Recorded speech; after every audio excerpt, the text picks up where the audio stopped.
Welcome to today's episode. My name is Gerard Stoop from Vital Science Consulting, and as the name suggests, we coach business owners to monitor the vital signs of their business, to grow their business, and to increase their profits. I'm going to hammer a little bit on this next few points again because I think it's really important that you hear it more than once. And like in coaching, the more you hear, the more it becomes a habit. I want you to listen to the episodes more than once.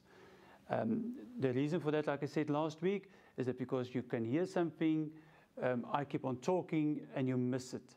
And it can be also a golden nugget that you can have used to implement in your business immediately. So listen to more than once and listen for that golden nugget and write things down so you can process it easier and faster. Like we said, the aim of your channel is to educate business owners so they can become leaders. This whole series is about leadership. It's about being in the top 5% of successful business owners. And the top 5% are there because they are doing more than the 95% of business owners are not prepared to do. So today, we're going to talk how leaders practice business.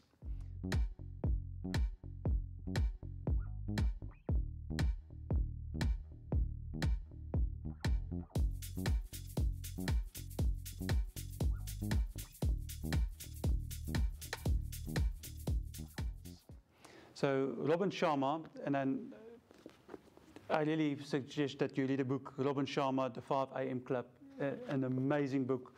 It's actually impossible to review the book because there's just so much information in it. But he teaches about the Spartan creed, war creed that states, one who sweats more in training bleeds less in war.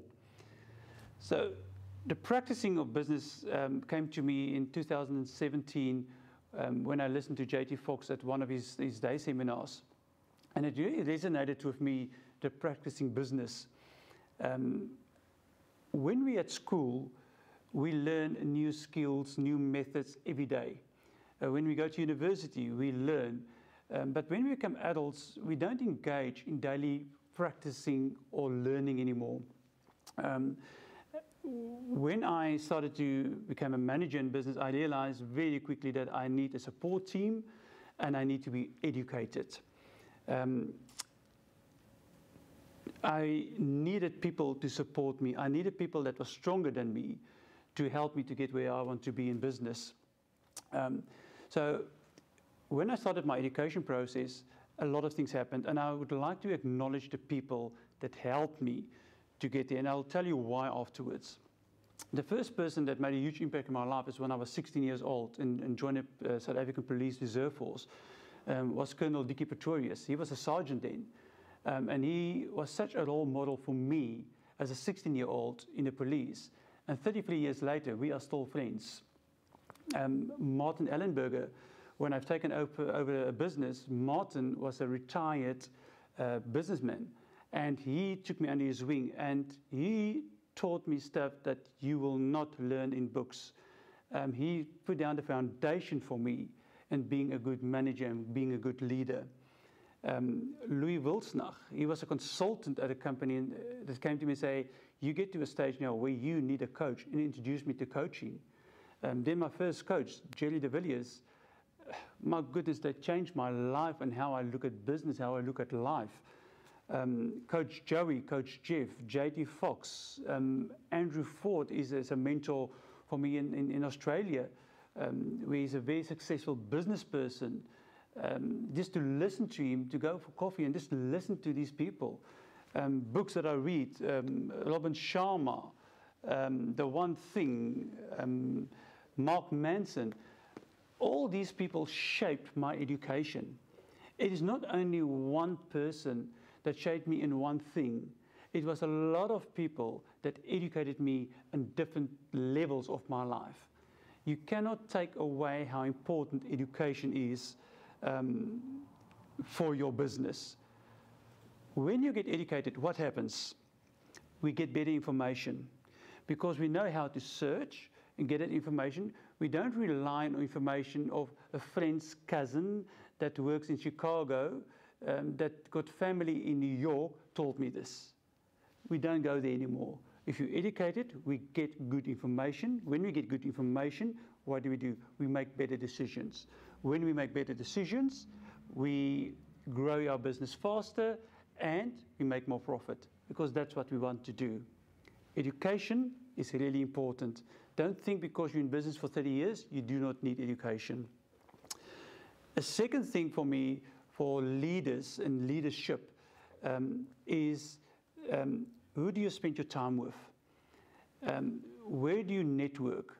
Who's the people that you associate yourself with? The one thing that my coach told me very early in life is to fire negative people in your life. That was amazing, because these people drag you down. And people dragging you down is because they're underneath you. They don't want you to succeed. Fire them. So associate with people that's successful in business. And even if you have to pay for them, even if you have to pay for that coffee, that is part of your fees of education, of growing you as a person and growing as a business.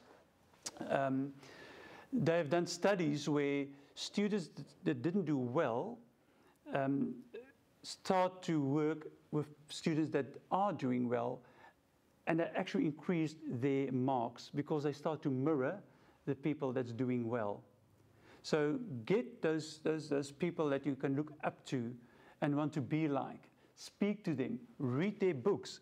I mean, I've got 4 or 5 books here just for this year. And every time I read these people, I wish I could have a cup of coffee with them, because I would like to tap their knowledge. What is the fourth thing? Fourth thing, all successful leaders, all successful business people, especially in the top 5, have coaches to help them see a different angle in their business, to teach them things that they've learned at other businesses. To have a coach is so important. To be in business is very lonely. To have a coach, just make that ride to success so much easier. A fourth thing I really believe that leaders do, I know they do it. I don't believe they know they do it, is they make time for strategic thinking. They have quiet time. They don't have to be in the hustle and bustle of people all the time and stuff. They make time to be alone. They take time to sit down and write down. This way, they also get a bigger picture. Because successful people know their why, they know what they believe in, and they sit down with strategic thinking, they move forward. And I've said it before with Richard Branson. They asked him, so what will happen if you lose everything? He said, I will take that little book of mine and I will start from number 1, and all the things I couldn't do, I'll start doing again. Where's your strategic planning? Where's the book that you sit down and put down all your thoughts? It's so important. I'm sure you can see that to be successful and to be a leader is not only one thing. It's not only you. It's people that support you. It is strategies. And it's a mindset for you to accept that you would accept what they tell you and be open for change. I hope that you find this video very helpful. And like I suggest, I would love you to listen to it again. This is where we say goodbye to our YouTube listeners. And again, if you think there's somebody that can listen to this video, that can help them, that can change their life, please share it and then discuss it with them.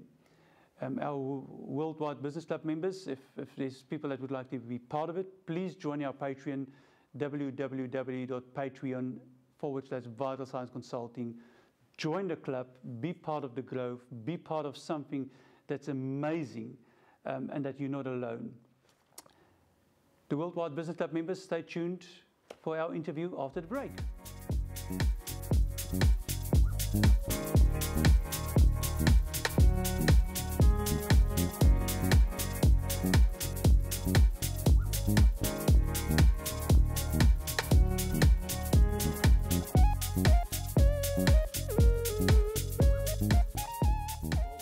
Mark, Gerard, what a great interview you guys just had there on finance, and it seems like you're very similar in your consulting roles with different business owners. One thing that struck me was when it came down to people's why. and you're talking about, do you find both of you, when you first talk to people, their why is perhaps one of the biggest challenges for them to actually grapple with, and how do you get them to understand what it is? If I'm happy to go first, yeah, it's a very wishy-washy subject, I guess, is people, if they haven't come across like a Simon Sinek or something like that, they won't sort of realise where you're going with it and how important it is. So I think that conversation to go, okay, well, bear with me, let's actually go through this process and understand what that is. It takes longer if they're not already onto it. So if Gerard and I sat down and spoke about it, he would be straight into that, whereas other people haven't come across that concept. And it is, we get busy working towards goals, we achieve sort of steps along the way, but we don't have that bigger picture. And we find that with our financial planning clients, they've bought stuff, they've invested certain ways, but they've never really had a plan or a reason for doing it. And when you know the outcome, to me, it's a lot easier to make that next step if you've got a destination and you know which direction you're going in. Yeah. No, I do find starting working with clients is normally after the third or fourth session, their light goes on. So in session one, we start to talk about their why, and then go on, and then the second and third, and then the fourth one, the light just goes on. You can see in their face, this is my why, and then everything changes, and then they start to work and understand why they do what they do. It's interesting you talk like that, because I know a lot of people, and I guess we all come across them, they get into business and then they never get out of business. They stay forever. They kind of drop dead in the business. Some of them, even when the kids are taking off, they still can't get rid of money. Yeah, we say that. Do you find that part of the problem is when someone doesn't have a very clear why, they're never quite sure when enough is enough? You talked about the different strategies for exiting a business, but without the clear why, you never know if you've quite got enough money or enough resources, because you really don't know what you're meant to be doing anyway. What you're trying to achieve, yeah. And we see that a lot. And just even retiring from a job, we see people hold on too long because they don't know what it's going to look like or how to do it. So definitely, it's knowing what you want. And I guess we start a business because we have a great idea.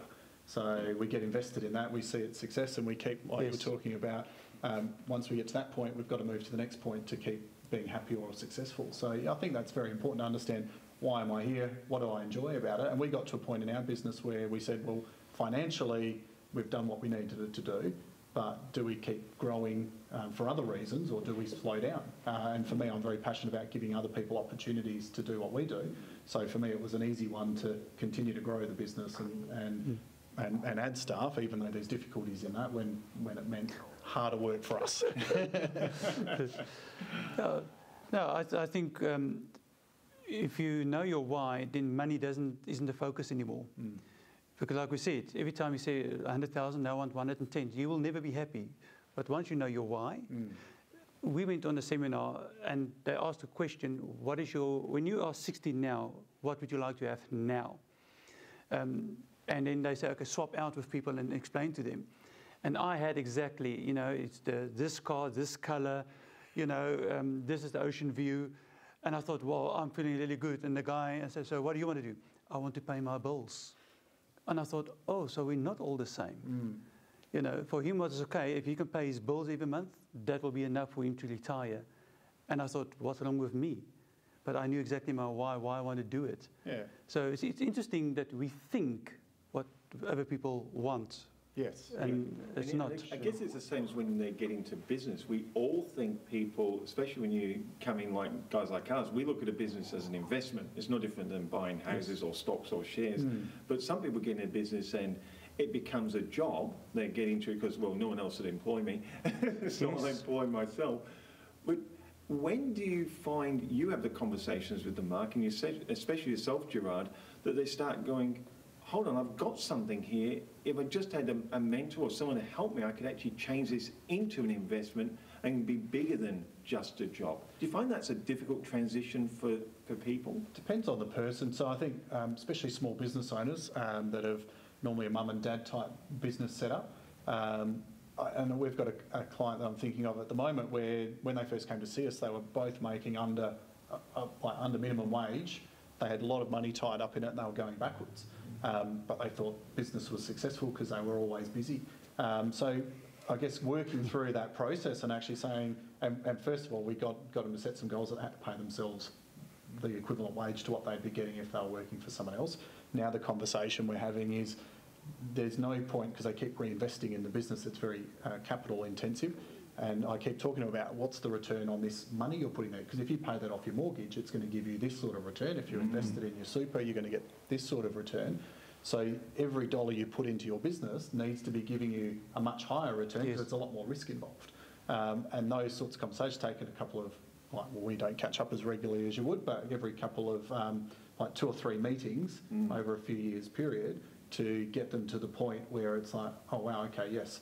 So it's now paying us a wage, it needs to be putting money into our super the same as if we're employed, but now we need to be getting a return on the capital, otherwise we may as well sell it and go pay it off our mortgage and go and get a job. So you mentioned, like, because of the role you're in and the position you take, you don't catch up with them as often as maybe needed. Would you be saying to people that really want to make a difference and are talking to you, they should have a mentor or a coach or a consultant that meets with them once a month or every quarter or something to help speed that process? Do you think it would help? Yeah, definitely. And one of the things we've introduced on the personal side of finances is a money coaching budgeting program for people, because exactly that reason we found we were, with those types of clients, we're catching up once a year, and it would take 3 or 4, like you were sort of saying before, 3 or 4 times for it to click. And I thought we've just wasted 4 years of surplus income we could have done something well with. What if we shortcut that process? So yes, I definitely think, depending on the speed of your business and where you're at, having those regular touch points, whether it is finances or whether it's the other part. So to me, sort of, for finances, quarterly or 6 monthly would probably be suitable for most people. But the other parts of the business need to be more regular. Gerard, when you do consult with people, does it really have that much of an impact in fast-tracking them to where they want to get to? Or is it just someone who's there as a sounding board and a bit more of a support?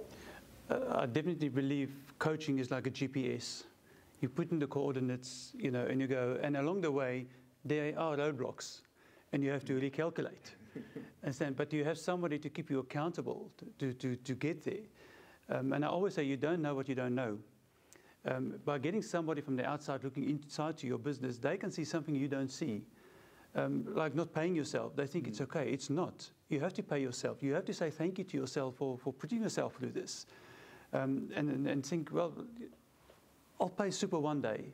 And then that one day comes, and then you see, well, now I can't stop working. It's so important to get people early in your process and not later to give you that roadmap.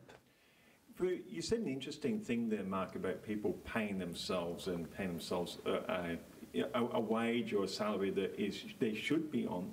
What do you say to people that say, but Mark, we're just too busy paying the bills of the business. How do we even bother to, how can I even afford to pay myself? Yeah, well, and that's the plan. So bringing it back to what's our exit strategy. So how are we going to build wealth from this business? Because we're going to do more than we would if we went and worked for somebody else. And our house is on the line and these sorts of things. So that payoff period could be 2 years, could be 3 years. We want to try and make that as small as possible, where you're actually earning money from the business rather than putting money into it. But I think we always need to have that structure where it's, I need to get this as my wage. And then I need to be getting this as a profit or a dividend or a growth value of the business. So I think understanding, as I was saying before, some people can sell their business. So understanding what the valuation method would be for your business. So in our industry, up until a few years back, building a client base was a very saleable asset. Now it's based around profit. So people would build an unprofitable business because they knew they could easily sell it to somebody else for a very high price. So now you've got to generate a profitable business. It's a very different approach. So knowing what that is for your industry and obviously factoring in changes, you can say, okay, well, I'm happy to forego wages because I can sell it in 5 years' time or 10 years' time. But I think we still need to look at, as an investment, as a job, we need to be getting a return on both of those things. So, and just on that, if you're not getting it, there's that payback period. So I'm accounting for my dividends that I should be getting, and I'm accounting for my wages I should be getting, and the business owes that to me.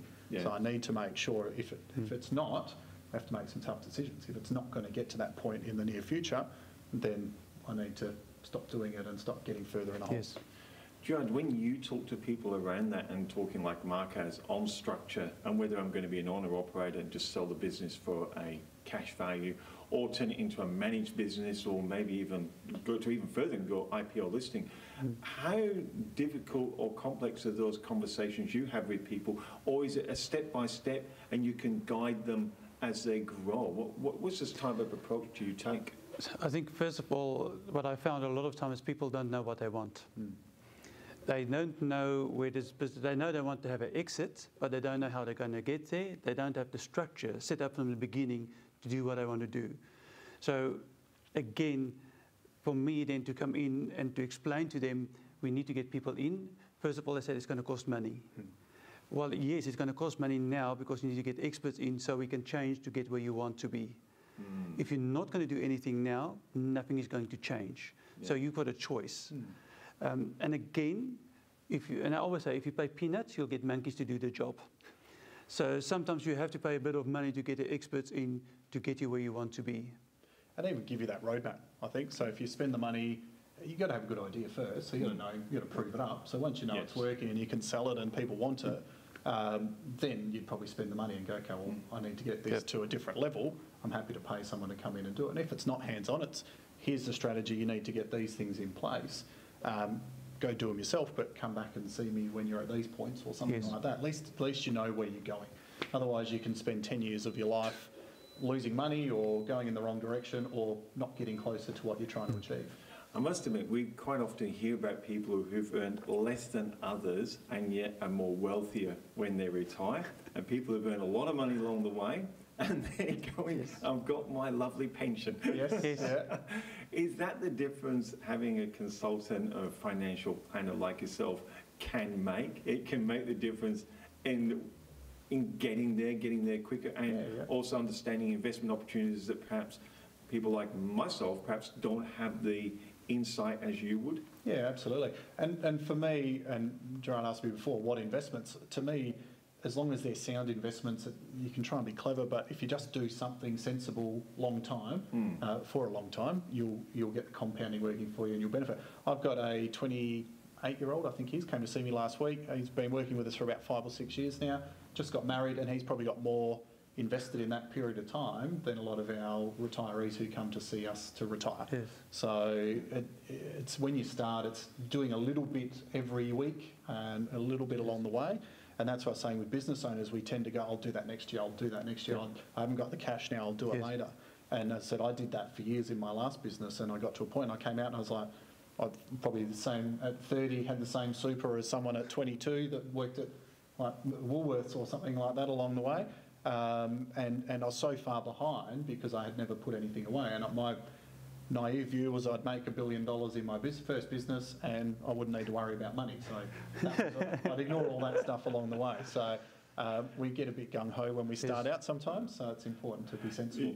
You were saying about investments, Rick, I can hear the crowds now saying, ask Mark this.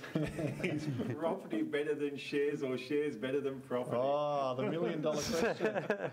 Depends. So that's my other favourite answer. There you go, folks. So we did talk about why earlier. So my question would be back at that. Why are we doing it? Do we want to live in the house down the track? Is it a retirement house that we're going to rent out until we can afford to live there? Is there some opportunity to do something? So typically over the long run, passive property and passive share investing will give a similar result. One of the things I like about a portfolio, and portfolios can contain shares and property and all those sorts of things, so you can invest in property via a share or a portfolio approach, is they're much more diversified. If we go and buy a $600,000 house and rent it out, we've put a lot of risk on the table with one choice. So, and if that person moves out or something bad happens in that area, we've got everything aligned to that one decision. Whereas if we had a $600,000 portfolio, you might have 1,000 different investments, so you're reducing your risk down. And the other benefit of it, and we were talking about this before, if we need capital for our business or a bad period, we can easily sell $10,000, $20,000, $50,000 and get cash quickly. Whereas in a house, it might take you, in the shortest period of time, 4 weeks, up to 6 months or 12 months to get some money back. And you'd have to sell the entire asset. Correct, yeah. Yes. Yeah. That's very good advice. That's probably one of the best explanations I've heard on that one. Oh, excellent.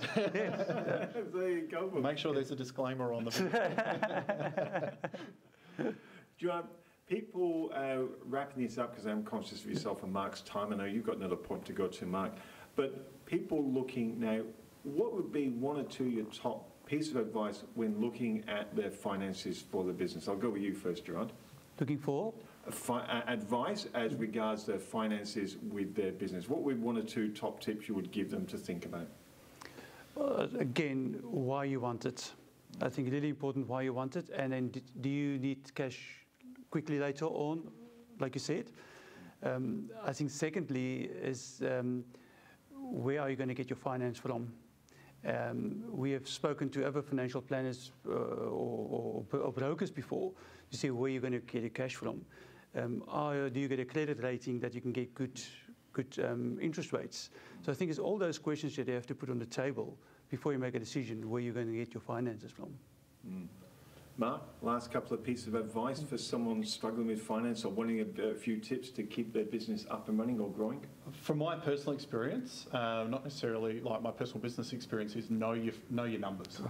Like to me, one of my businesses, we lost our financial information, didn't have good backup, so that was a big issue. But keeping your eye on it, it's something a lot of people don't enjoy looking at a P&L. I'm amazed how many business owners I sit down with that can't read a balance sheet or their profit and loss statement, have no idea what it means. And we all chase revenue, thinking more money in the door means I'm more successful. And not a profit. And not understanding profit. So, and we've seen that a lot. Like, I'm making money, where is it all going? So understanding what's your profit and what drives it, what drives your profit. So is it more clients? Is it more products for a client? Is it looking at your numbers and going, okay, what can I tweak? What are the levers I can pull to get more at the bottom? Yes. Because realistically, the profit margin is why you're in business, and that can drive valuation. It can drive the ability to take money out and have the lifestyle or invest elsewhere. So understand what a profit and loss is, understand your balance sheet, and check your numbers regularly, and sit down and go through it and have a date with yourself once a month where you look at your numbers and go, okay, what are we going to work on going forward? Would be very important in your business, but also in your personal life. So it's just as important. We might be good at it in our business and ignore it at home as well. So definitely. Right. Fantastic, guys. I'm conscious of time. It's been a real pleasure chatting with you. Thanks for staying back for an after show chat. That's fantastic. Thank you very much. Thank you, Michael.